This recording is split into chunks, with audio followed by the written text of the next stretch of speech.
Good morning. Good morning. Good morning.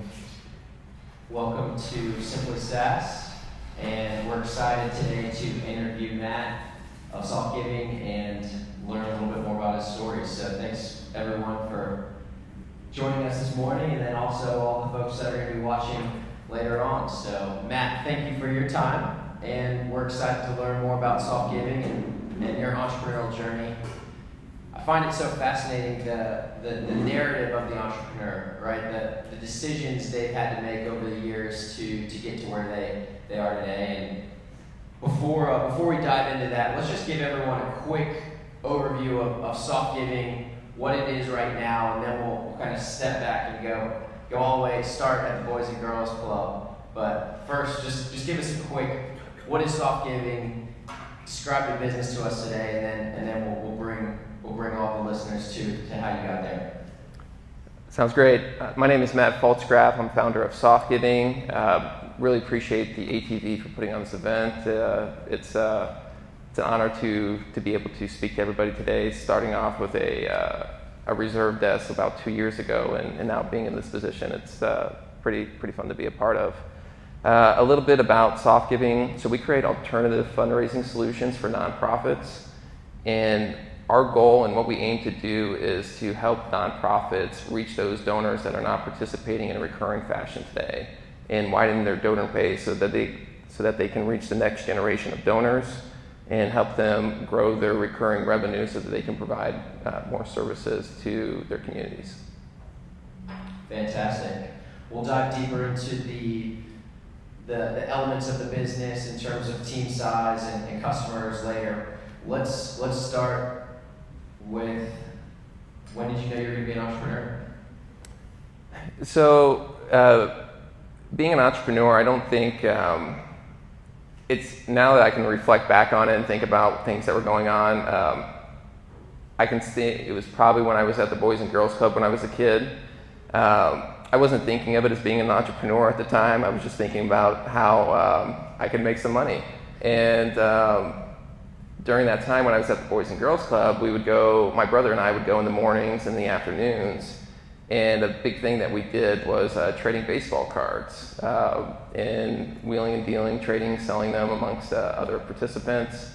And I'd come up with an idea for how to kind of monetize that even further, and so I implemented what was really like a dice game around baseball cards at my local Boys and Girls Club, where somebody would pay $1 to be able to roll a pair of dice, and whatever they landed on as far as a card was what they got. And I would stack really nice cards at, if you got a 3 or if you got a 18, and then a bunch of crappy cards in the middle.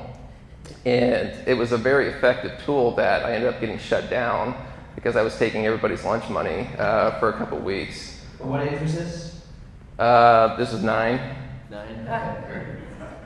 So, but I enjoyed what I really liked about that was, coming up with something that helped, make me, a little extra cash when we were pretty strapped, and it was a lot of fun. And ever since then, coming up with different ideas as I've kind of gone along has been something that I've just really enjoyed. Fantastic. And then, so Boys and Girls Club, you go off to college, Iowa, correct? Yep. And describe a little of the process around, did you want to start a business in college? Help us understand, like, when were you really flexing your entrepreneurial muscle? Because you also did a stint in politics too.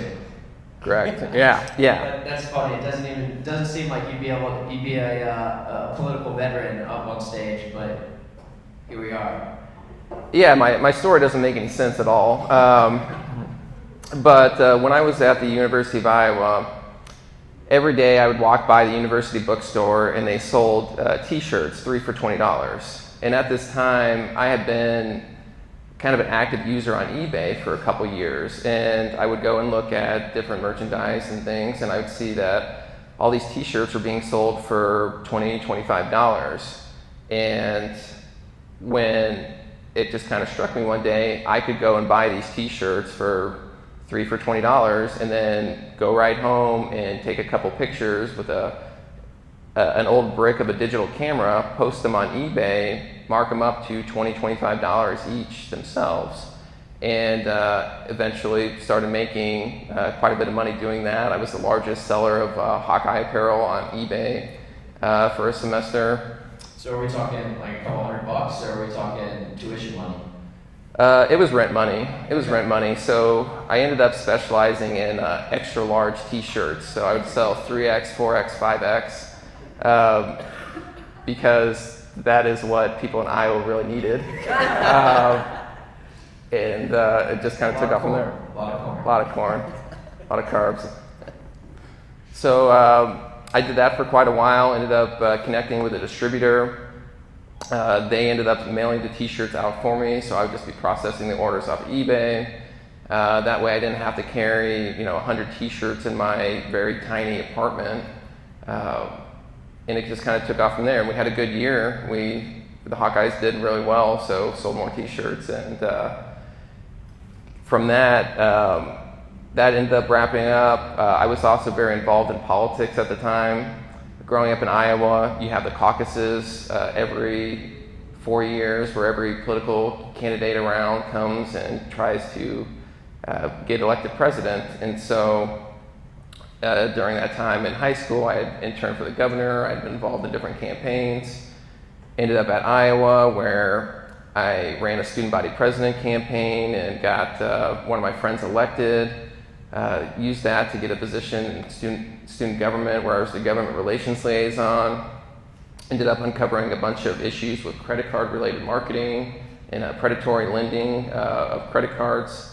That ended up becoming a major issue that led to the Iowa government doing an investigation where I got to testify in front of the Government Oversight Committee. That ended with the universities ended up banning credit card marketing, predatory credit card marketing to students on campus. And that just kind of segued into thinking, I need to get a job after school. I don't really want a job after school. I'm going to run for office.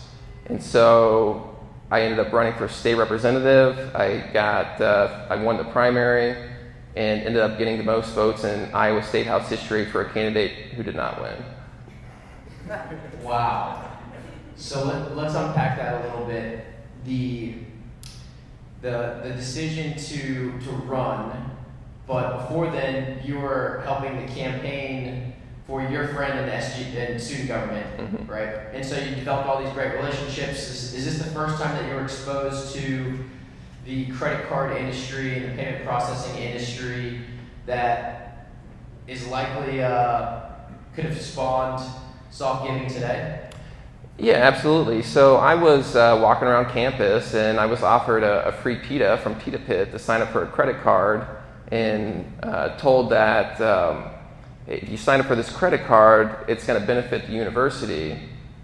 And I thought that was really interesting. And so I knew, having been in government, about FOIA, the Freedom of Information Act, where I could request these documents from from the university. And from there we found all the different details about how they were using student information to target students and their family. And it was a successful program in all the wrong reasons. And so they had amassed a debt of over $200,000. And that obviously was not the right proper usage, in my opinion.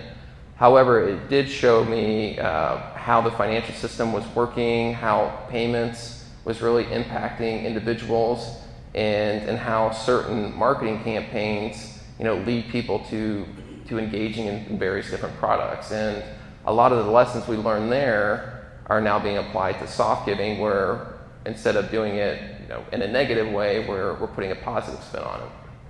Fantastic. And so all throughout college, when did you really believe that you would go start a software company? Never. So technical, non-technical founder?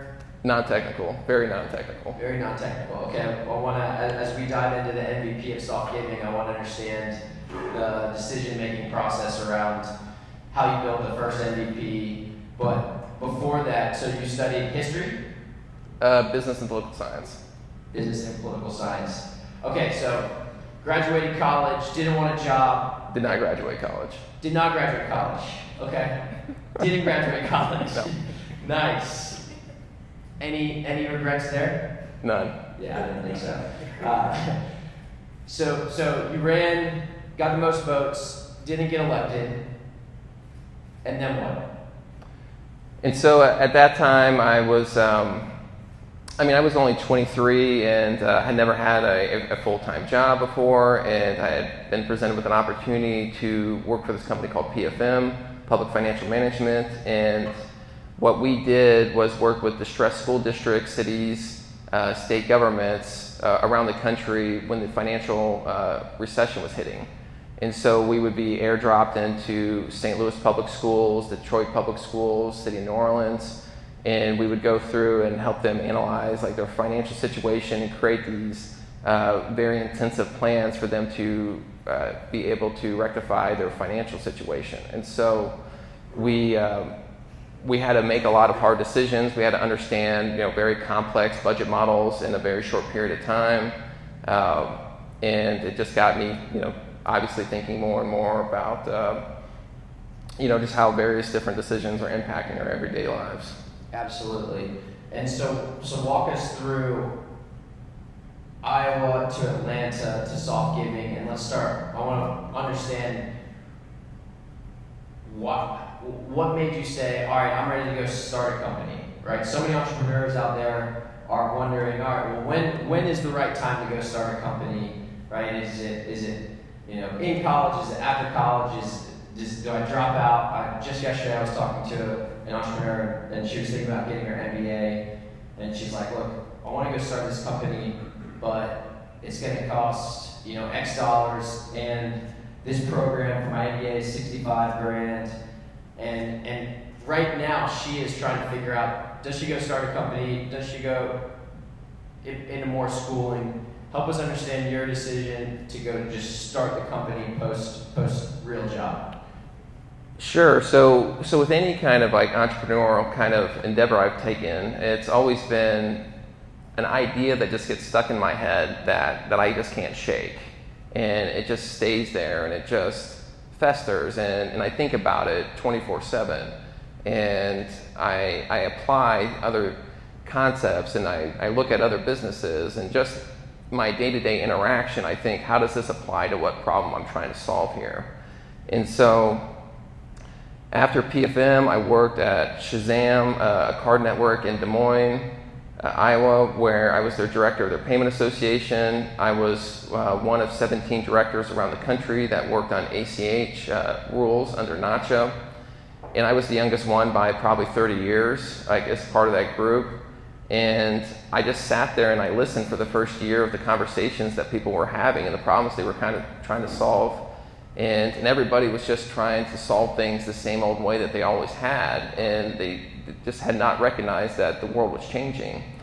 And so after doing that for a few years, I was also engaged with a lot of nonprofits where I had been on their board and had worked on raising funds for community foundations, for political campaigns, for American Cancer Society, all these various different groups. And it was just a constant point of frustration that these organizations only valued individuals that could give them large sums of money.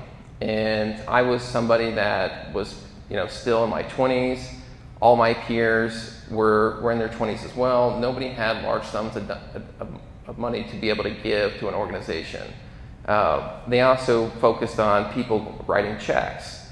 And I didn't know where my checkbook was. And I know a lot of my peers didn't even know how to write a check. And it sounds silly, but ask anybody under the age of 30 to write you a check and wait 3 weeks to get it delivered. And so what really led to Softgiving was I had been at SHAZAM for a few years. I'd seen these different problems, and I saw the technology that was starting to come out in the fintech space, and I thought, how does this apply to problems I'm trying to solve in the nonprofit world? And so After I had 3 years, I just put in my 2 weeks and said, you know what, the only way I'm going to solve this is if I really have no safety net. And I just put myself out there. So I put in my 2 weeks. After my 3-year party at SHAZAM, I went to work on trying to figure out how we're going to build this. I had identified an investor that was interested in participating and getting involved. He lives in Hayhira, Georgia, which is a suburb of Valdosta. It has 3 stoplights. 2 of them work. So want to quickly unpack a couple things Sure. there. One, so you just decided to kind of do the Indiana Jones leap, step off, and hope that you didn't fall off the cliff, which is awesome. Very, very admirable. The question, did you want to build an MVP first, or were you looking for a technical co-founder, or were you just like, I need to go convince an investor to invest in this idea first, and then I'll go get the talent? So I didn't really know what an MVP was at the time.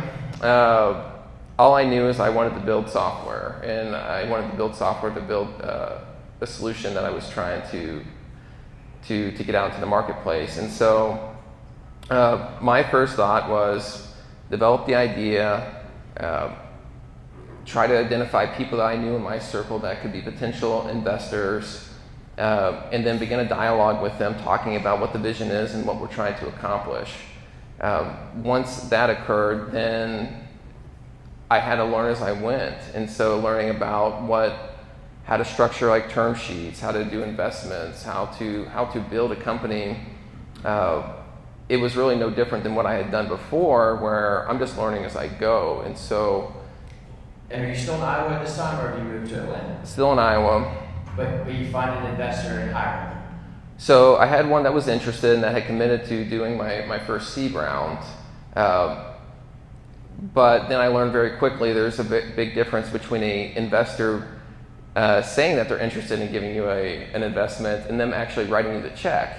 And so what I had at the time is I didn't have a lot of resources. I didn't have an MVP, but I did have my passion and commitment to it. And so I loaded up my car with a couple baskets of clothes, and I'm like, how do I show that I'm committed to this? I'm going to move to Georgia. And so I moved to be closer to the investor, to show that I was committed to what I was doing, to be able to work with them more frequently. And how did you get connected with them? Cold email, intro, referral? They had been on the board of one of the other payment associations when I was at SHAZAM. Wonderful. And so I come down to Georgia. It's a 13-hour drive from Des Moines. I don't recommend doing it all at once, but if you do, bring plenty of Red Bull. I get down here. I move in with somebody that I had met for like 30 minutes, at a previous trip down here. They had a cheap room that I could rent from them. Had a horrible bed, no natural lighting, but I'm just, at every point, I'm just like, well, this is what it takes to be an entrepreneur, so this is what I'm going to do. And then I began meeting with the investor more frequently. I wasn't sure where it was going. Eventually kind of set a deadline of when I thought it needed to happen, or else I was going to move back to Iowa. Had breakfast with him. Was going to give him an ultimatum of us like either invest or I'm going to move on to something else. And before I even said anything, he said, "Hey, I'm ready to move forward and write you the check." And that's when things really started moving initially. So. Okay, so initial check, couple $100,000, or are we talking? Is this just seed money? So it was $100,000, which I'm like, this is all I need. I'm good to go. I'm going to build an empire off of this.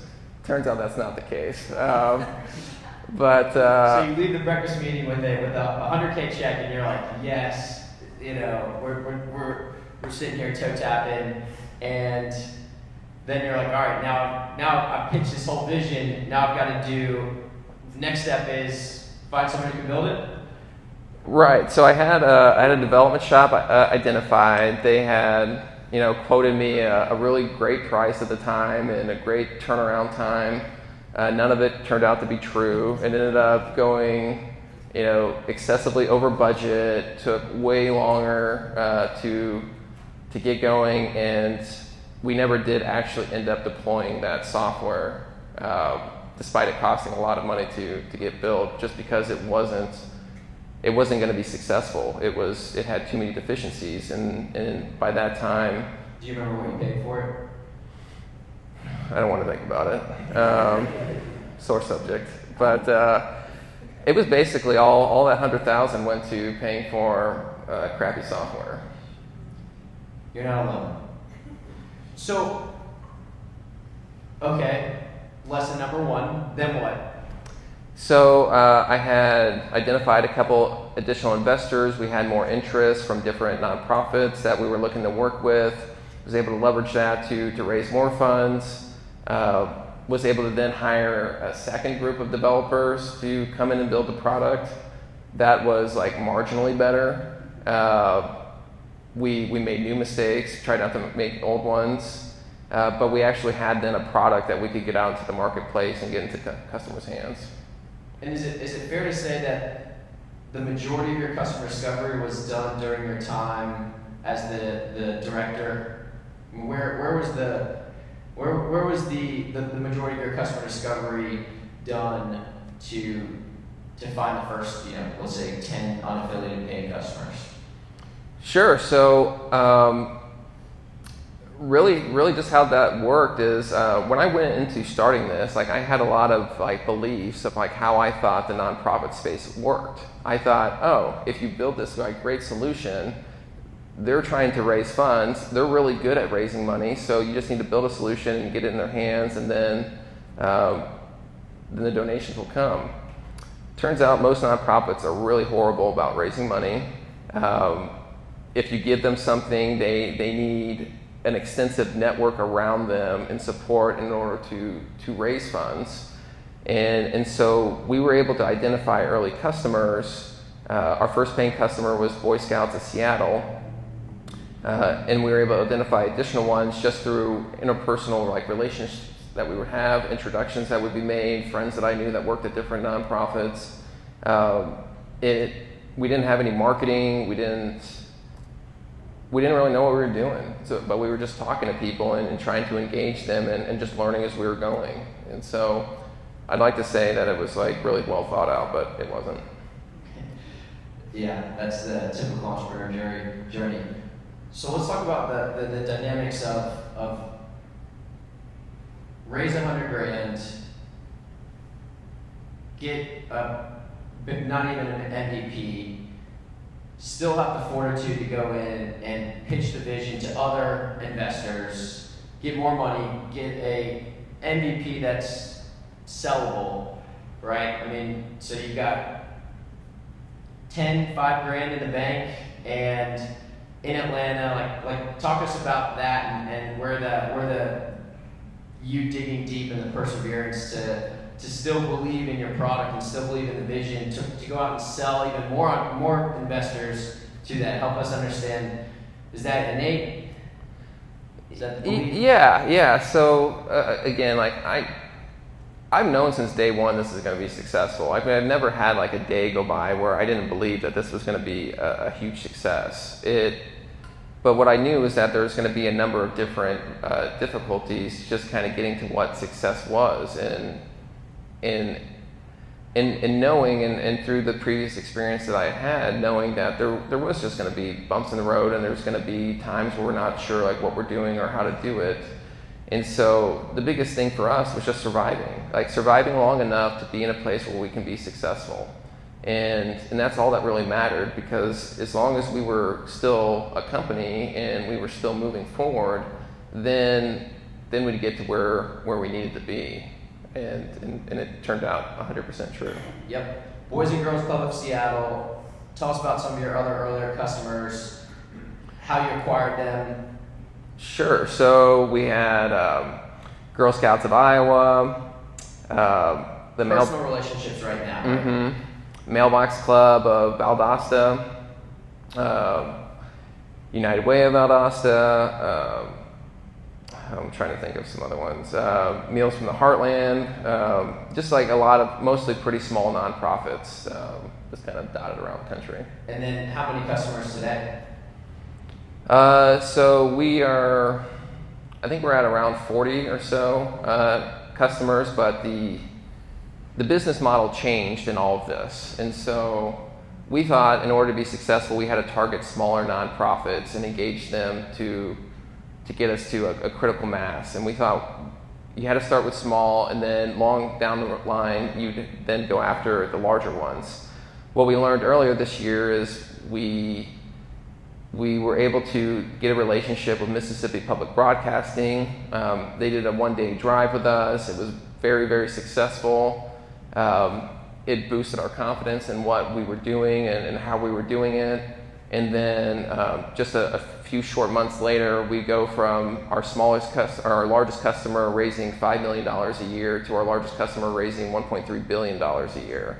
Wow. And so we showed that it could work. Like we showed that the model could work, and then we were able to see that the appetite was out there. It's just we need to make sure that we're going after the right customers, and we didn't know that until we tried. Absolutely. And then so the ideal customer profile has changed a little bit, or I mean, we were talking earlier. The locally Woodruff is Woodruff Foundation, and that's on the 2-yard line. Yeah. So it's been a crazy year. We started off with a couple employees and a handful of nonprofits. And now we're working with World Vision, which raises $1.3 billion. We're launching with CARE, which is Atlanta-based. They raise $750 million. Working with Mothers Against Drunk Driving is now a customer of ours. I'm trying to think of some of the other ones that I'm probably going to get booked about. And the business model is SaaS plus a percentage of what's raised through your platform? So one of the things that we do differently is we don't have a transaction fee. When working through this early on, nonprofits are hesitant to sign up for anything that's going to cost them like a significant amount of cash, like up front, or really any cash up front. They're very risk averse. And so we used to have like an upfront implementation fee plus a SaaS model. Then we just started stripping that away.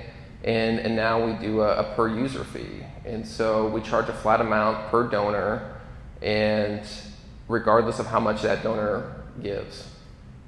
And with that, it's enabled us to then engage with these customers that are more willing to take a risk on a earlier company in an unproven model in this space, because the need to raise funds is getting more and more, but the ability to raise funds is becoming more and more difficult. And so that's what provides us that opportunity to engage these customers. Wow. So break that down for us. World Vision, 1.3 billion. They've got how many donors? So they have we think like around 6 million. Not on our platform, like. Not yet. Not yet. So talk to us about the team, right? So want to understand the MVP, you got the first customer, and then help us understand how you put the team around what Softgiving is today. Sure. So when I first started this, anybody willing to help me was, considered part of the team. And so I'd give them a title and, give them a business card and let them run. It's really hard, though, to execute any kind of managerial control when you're not paying somebody. And so we tried that for a little bit, and it didn't really get us to where we needed to be. And one thing that I was seeing is, like, I want people as passionate as I am about this. Like, if people don't care, or if they just look at this as like another job, like, they're not going to be successful, and we're not going to be successful. And so late last year is when I started really focusing on like who the person was and how are they going to fit with the culture, and are they going to go to the same lengths that I am to make this successful and really truly believe in what they're being a part of. And that's that's really when we started seeing success, is when we started bringing on people that had that kind of profile. And how do you identify that? And so a lot of it is like the questions that you ask, the way somebody carries themselves. I want somebody that's going to be sharp and passionate, and somebody that I can say, look, we're hiring you to do this job. We have no idea what we're doing. There's nothing there for you right now, but you need to go and make this a success. And there's just a certain type of person that rises to that occasion. And we've been very fortunate because we have a whole team of them. Absolutely. So how many folks on the team right now? We started the year with 2, now we're up to 11. Wow. And then help us understand you mentioned earlier, starting with the help desk. Why the Atlanta Tech Village? How did you find the Atlanta Tech Village? Sure. So when I first moved to Atlanta, I was working at a coffee shops and hammocks off the Beltline. And when potential customers would ask me where my offices were, a coffee shop was really not a great answer to give them. And so, kind of a funny story. So I come down here, I download the Bumble dating app. Trying to meet people here in the area. End up meeting like a girl for tacos that works here at the Tech Village. She's just like, you're an idiot if you don't come here and be a part of the community. And I'm like, all right, sounds good to me. And so that's how I was introduced to the space. That's a good story. All right, so help us understand where's Softgiving going, right? You've 11 employees right now, 40-ish customers. You've got some big ones on the 2-yard line. Help us paint the picture for the next 3 to 5 years. Sure. So we started the year with our total donor attainable market of being around 10,000 donors, and now we've exceeded 10 million donors in our addressable market. We are on the 2-yard line with a number of very significant nonprofits that are top 15 in the world. We are partnering with the NFL Players Association and local nonprofits for a Super Bowl tailgate that's going to be attracting about 50,000 people here in February, where in order to get into the VIP area, you have to be donating your change for Softgiving. And so our donor base, our customer acquisition base, like that's all growing and just picking up steam. From a product standpoint, we're continuing to develop the product so that it's more like a giving experience that really rewards the donor for being a participant. And so we look at our solution as really transforming into the Delta Sky Miles card of charitable giving. And so we want somebody to have zero reasons not to sign up to donate their change to their chosen nonprofit because they get such great rewards and benefits for doing so. And by doing that, we're going to take the current model that is kind of an inverse triangle of where the donations come from and square it away. And so that's what we're focusing on in the next 2 to 3 months, is building out a number of those platforms and enhancements. And then next year, it's really amassing donors with our customers and really helping them hit the ground running in 2019. And so... And the go-to-market model for y'all, I mean, do you have SDRs that are smiling and dialing and setting appointments for you, or is it more, hey, you're the one that's going to come in and close the deal and then just continue to go through referrals that way? So we didn't have any marketing until like 2 months ago. And so all of our deals we closed through cold calls. And so World Vision was a cold call. Mississippi Public Broadcasting was a cold call. CARE was a warm intro. And so we now have great leadership in our marketing communications, where we're now marketing directly to nonprofits over the world. We're targeting nonprofits that raise 15 million and above, but have solutions that support nonprofits of all stripes. We've grown our sales team from 1 to 4 now, where 3 of them are working different silos, and they have a support person underneath them to help them gain leads and meetings. And then a true beauty of our product is the best marketing is a nonprofit doing a campaign. And so when somebody is soliciting their donors to donate their change, that is marketing our solution to everybody in their contact list, because then they are seeing like, oh, donate your change, that's interesting. How do I do that? Oh, okay, this company's Softgiving. And then they reach out to us, and that drives our funnel to move faster. So we expect that just to grow at an exponential rate, and that's what our team is focused on right now, is how do we support 1,000 customers in a clear and concise way? How do we help them leverage their donor networks to grow their donations in a way that is scalable, because we can't afford to do it after the fact. Absolutely. And then when we talk about scaling and growth, let's also understand how much money has Softgiving raised total? So we're over 7 figures now. 7 figures. And we're raising a little bit more right now, and it's going well. Great. And there's some no pun intended, heavy hitters on your cap table. Is that fair to say?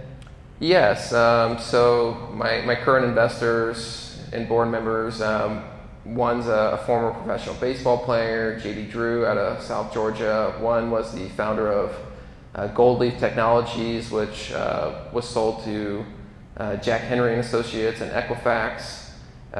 One was a co-founder of TaxAct.org, and the other was the former executive vice president of Home Depot. So for the entrepreneurs that are in the room and that are going to be watching this, what is the one skill that you would tell them to sharpen and to really hone to get their business to a point where you've got 10 million potential people on the platform and a team of 11?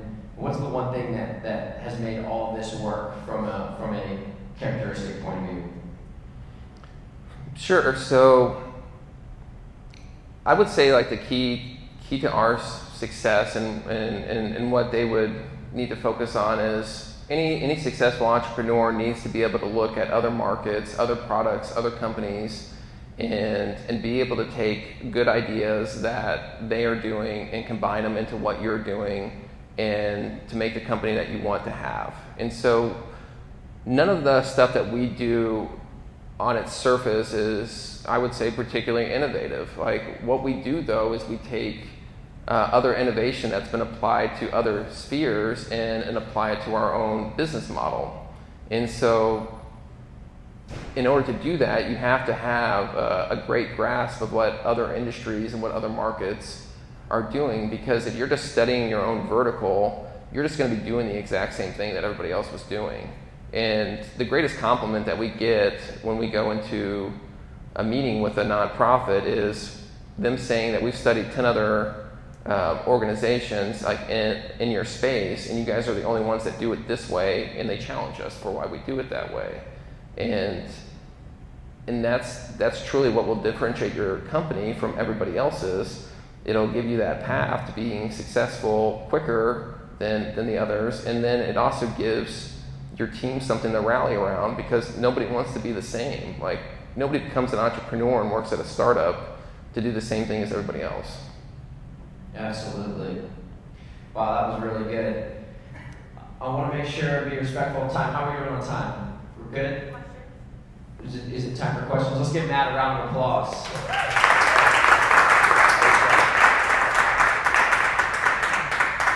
Any questions from the audience?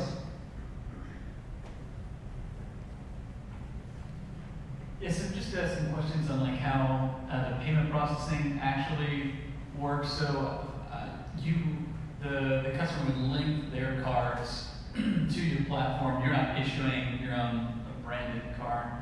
And that's the first question. The second question is, what are your payment processing costs to take the money for the change? And just kind of talk through how all that stuff works. Sure. So the way a donor participates in our in giving is they go through our very simple sign-up flow. They link their debit card or credit card using their online banking credentials and connecting their account that way. They select the cards that they want to have their change tracked for roundups, and then they select a funding account in which then the transactions are debited from. And then we credit the nonprofit. And what we did is, since a number of us come from the ACH world, like, we built our own payment processing. And so we didn't outsource that, because in order to get the margin we needed, if you're going outsource for ACH, you're going to be paying either a percentage or 15-20 cents per file, and it doesn't cost that much to do ACH if you know how to build it. And so we built our own system there to just make it more efficient and seamless. As far as what was the other question? Sorry. The margins. Margins. So I think is, if you start like a company, you have to decide two things. Like, do you want to plug and play existing software that exists that can get you just up and running faster but have much lower margins, or do you want to invest the time and energy to build like your own platform that will give you higher margins? And we chose the latter. And what I would just recommend is, if you're going to do the latter, talk to a financial institution. Don't go through a payment processor to handle that, because you'll get a better deal. All right. Hey, Matt. My question revolves around your focus with like local nonprofits, especially like in Atlanta.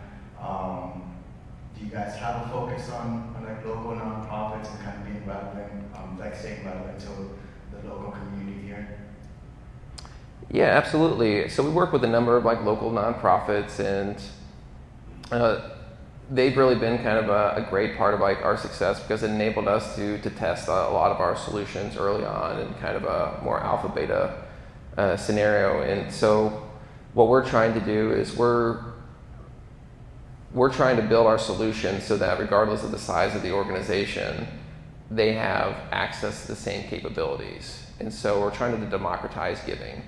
And so in today's space, it's only the large nonprofits that have access to the big sponsorships, the businesses, all these corporate gifts, whatnot. But through our platform, whether you are a startup nonprofit yourself and have $5,000 in the bank, or you raise $1 billion, our platform works exactly the same for everybody, and the same leverage of the technology can be implemented. So 2 questions. There's with your product, when your clients do well, it serves almost like a marketing tool for you guys. Was that virality of your software intentional? Yes, absolutely. So in any space, especially the nonprofit space, like, people just look to emulate what others are doing. Like, nobody really like takes pride in being on the bleeding edge of anything. And so when we have large nonprofits sending out solicitations to their donors saying, hey, donate your change, that's them giving their stamp of approval of the technology that they're using, and then saying to these other nonprofits, hey, this is the future. And so with like an organization like World Vision, like, they spent 3 years evaluating various different Roundup solutions before they selected us. And so because of that due diligence that they went into it, when World Vision sends out a solicitation, that is as good of an endorsement of a product that you could ever hope for, and was certainly thought of ahead of time. Second question, which is making the jump. You mentioned you were always confident that this would work, this would be a success. What indicators did you have that were giving you that gut feeling? Was it feedback that you had seen? Was it something that someone had told you? What was it that made you so confident? So one, like if you're not 100% confident in what you're doing as an entrepreneur, like you should be doing something else. I mean, it's just one of those things that just grinds at you so much that if I didn't truly believe in what I was doing, I would go get a paycheck somewhere, because it's just the stress and the time commitment, the life commitment. Like it's not worth it unless you believe in it. And for me, I had an opportunity to do a whole host of different things, early in my life that had very undefined outcomes and had a lot of question marks surrounding of like how the execution was actually going to happen and how we were going to get there. But I think for me, like I know where I want to be, I know where I want to get to, and I know I don't have to figure out the entire trail, the entire path to get there today. All I need to do is be able to figure out the next 10 feet in front of me. And if I can do that, then I'm confident I can figure out the next 10 feet and so on and so forth. And so I think it's just more or less, you have to have, if you don't have blind faith in yourself and in what you're doing, then nobody else is. So that's my answer. Yeah, you mentioned that you had a unique selling proposition of a flat fee per donator. And was that the key differentiation with your competition? And if so, how long did it take you to break even with that? So we haven't broke even, but we'll get there. So one thing is coming from the payment world is one thing we didn't want to be confused with was credit card transactions, because everybody hates credit card fees. And that's not what we're doing. Like, we're providing a service. We're not just moving the funds from one account to the other. And so we also knew we needed to really simplify everything. Like, everybody just kind of makes it, what we found is everybody else in the space makes everything very complicated, and they do that on purpose. Credit cards make fees very complicated on purpose so that you don't really know what you're paying at the end of the day, and that draws like a lot of resentment. And so in order to differentiate ourselves from the other competitors in our space, we looked at like, okay, like how do we build this so that we know what we can expect from a transaction fee standpoint? And then what do we need in order for us to get on a path to where we can be cash flow positive? And we just build solutions around that to where we feel comfortable. And so when we go to talk to a nonprofit, it's not a difficult conversation. It's very straightforward, and every single one has complimented us on how straightforward our pricing is, because there's not 15 different variables that go into figuring out what their price is. Is your donor giving money or aren't they? And if they are, then this is what we charge per month per donor. Just to follow on, how did you figure out what to charge? So originally, like, it was kind of figure out like what people would be willing to pay and just kind of take some guesses. Because nobody has this solution today, nobody has a roundup solution, you can't go to them and compete with them on price and say, your person charges you X, we'll charge you Y. And there's not data out there for showing like how this model works in any other space. Like, we're breaking new ground on it. And so we just need to figure out like what's a margin that we can feel comfortable with and a price point that we feel like we can engage these nonprofits and start there and just get them paying something. And since then it's evolved to, okay, they'll pay this much for this service, then if we add these services or those services, then we can adjust that fee accordingly and have a healthier profit margin on those donors. And it's just an evolution of just guessing and testing.